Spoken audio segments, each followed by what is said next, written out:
Assalamualaikum warahmatullahi wabarakatuh.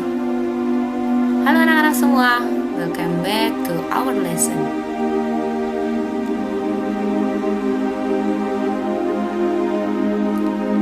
Sebelum kita memulai pembelajaran pada hari ini, mari kita berdoa dengan mengucap basmalah. Bismillahirrahmanirrahim.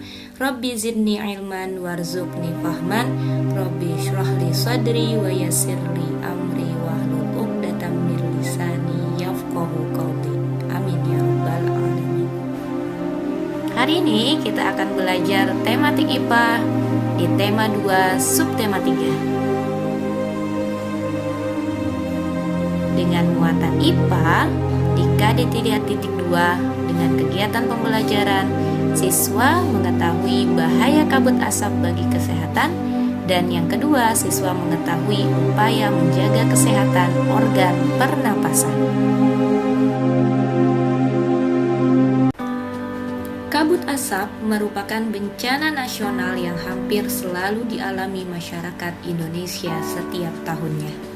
Setiap tahun, wilayah Sumatera dan Kalimantan mengalami kondisi yang mengkhawatirkan, yaitu munculnya bencana kabut asap akibat adanya kebakaran hutan. Kabut asap akibat kebakaran hutan sangat membahayakan kesehatan manusia. Gangguan kesehatan tersebut sangat rentan dialami oleh orang-orang yang memiliki riwayat penyakit jantung, penyakit pernapasan, lansia, dan juga anak-anak. Kabut asap termasuk pencemaran udara yang dihasilkan oleh campuran beberapa jenis gas dan juga partikel yang bereaksi dengan sinar matahari. Beberapa jenis gas yang bereaksi dalam proses pencemaran udara ini antara lain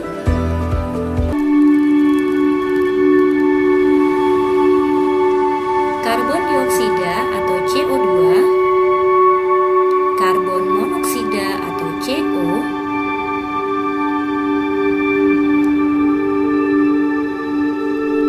sulfur oksida atau SO2, dan terakhir adalah ozon.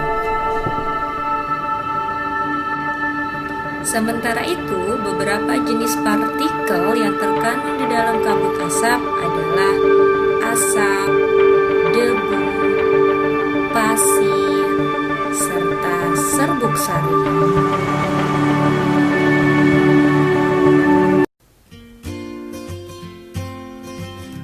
Perhatikan kabut asap yang menyelimuti daerah Riau.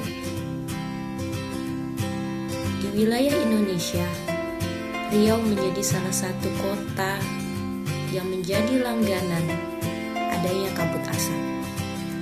Tercatat di tahun 2015 dan di 2019,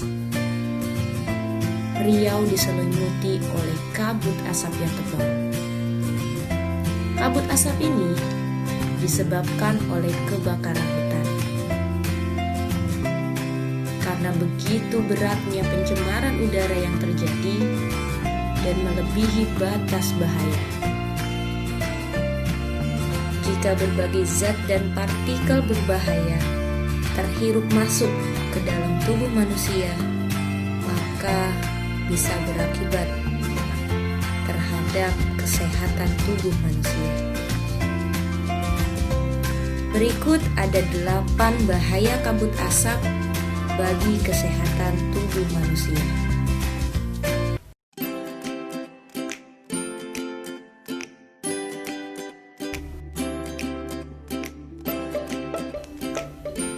Yang pertama adalah sulit bernapas. Saat seseorang menghirup kabut asap, kemampuan kerja paru-paru akan mengalami penurunan sehingga akan mengalami kesulitan bernapas. Lalu yang kedua adalah kerusakan pada paru-paru.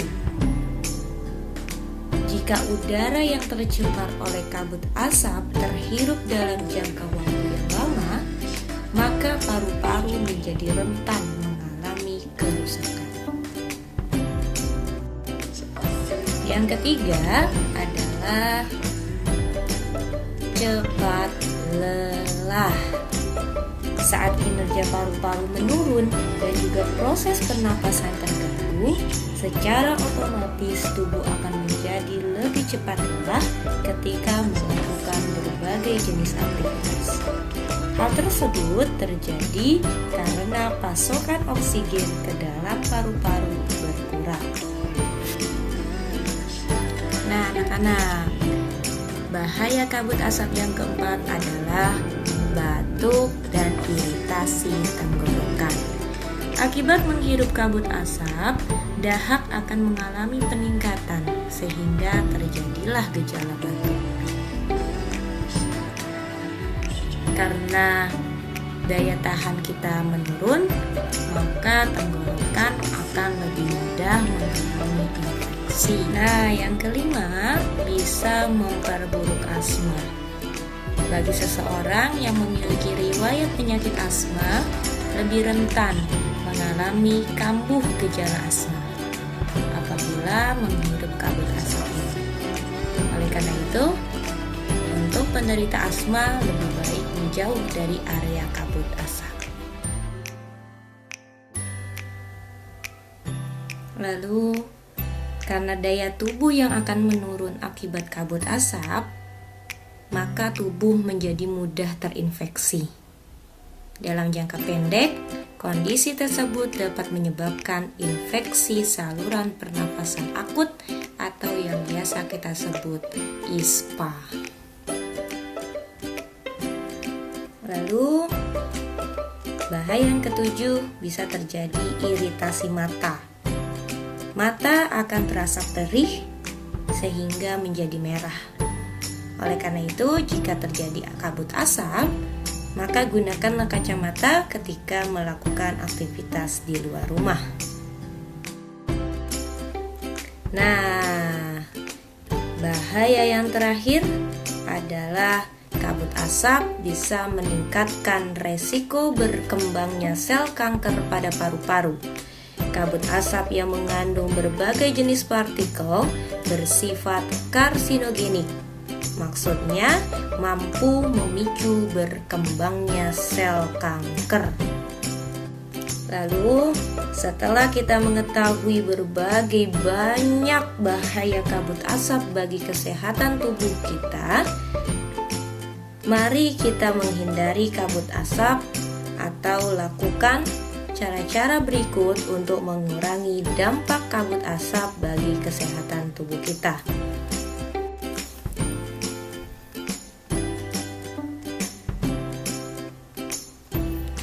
Yang pertama adalah hindari aktivitas di luar rumah dalam waktu yang lama agar tidak banyak terhirup kabut asapnya oleh kita. Yang kedua, gunakanlah masker untuk mencegah masuknya partikel berbahaya melalui pernapasan. Yang ketiga, perbanyak minum air putih agar tenggorokan tidak terasa kering. Yang keempat, periksa kondisi tubuh jika mengalami kesulitan bernapas atau gangguan kesehatan lainnya. Dan yang kelima, terapkanlah pola hidup yang sehat, istirahat yang cukup, makan bergizi, tidak merokok, dan jaga kebersihan lingkungan rumah. Mari kita sama-sama berdoa Indonesia bisa terbebas dari kebakaran hutan yang bisa menimbulkan bencana kabut asap. Jadi, kita bisa terhindar dari berbagai gangguan sistem pernapasan. Baik anak-anak, mari kita lanjutkan materi yang kedua, yaitu cara menjaga kesehatan organ pernapasan. Organ pernapasan merupakan bagian tubuh kita yang sangat penting. Oleh karena itu, kamu harus menjaganya agar tetap sehat. Berikut ini adalah langkah-langkah untuk menjaga kesehatan organ pernapasan. Disimak baik-baik ya. Cara pertama yang bisa kita lakukan adalah menjaga kebersihan udara. Udara bersih dan segar adalah kunci pernapasan yang sehat. Upaya menjaga kebersihan udara yang pertama adalah menjaga kebersihan lingkungan. Tidak membuang sampah sembarangan merupakan salah satu caranya. Lalu yang kedua, kita bisa lakukan penghijauan, yaitu menanam pohon. Lalu yang ketiga, tidak membakar sampah sembarangan, karena asap yang dihasilkan dari pembakaran akan merusak kualitas udara, sehingga akan mampu mengganggu kesehatan pernafasan kita.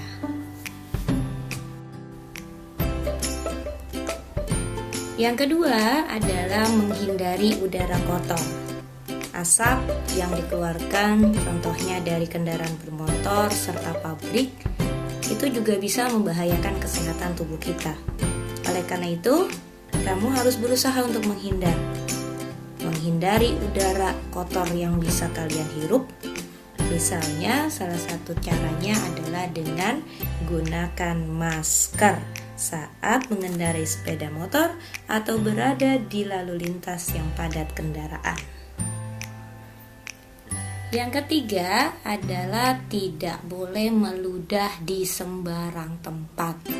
Kenapa? Karena ISPA atau infeksi saluran pernafasan akut kebanyakan menular melalui udara. Air ludah penderita yang mengandung penyakit akan menyebarkan bakteri atau virus ke udara.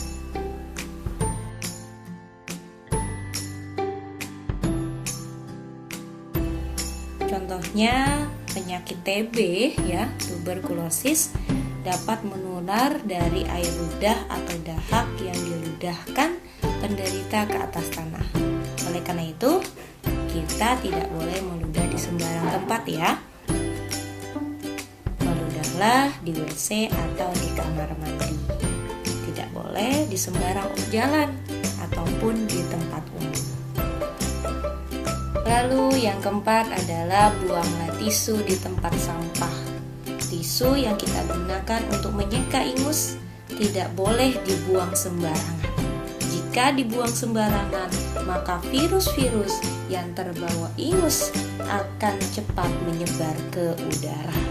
Oleh karena itu, cepatlah buang tisu yang telah kalian gunakan di tempat sampah yang tertutup. Selanjutnya, yang kelima adalah menjaga jarak dengan penderita penyakit pernapasan.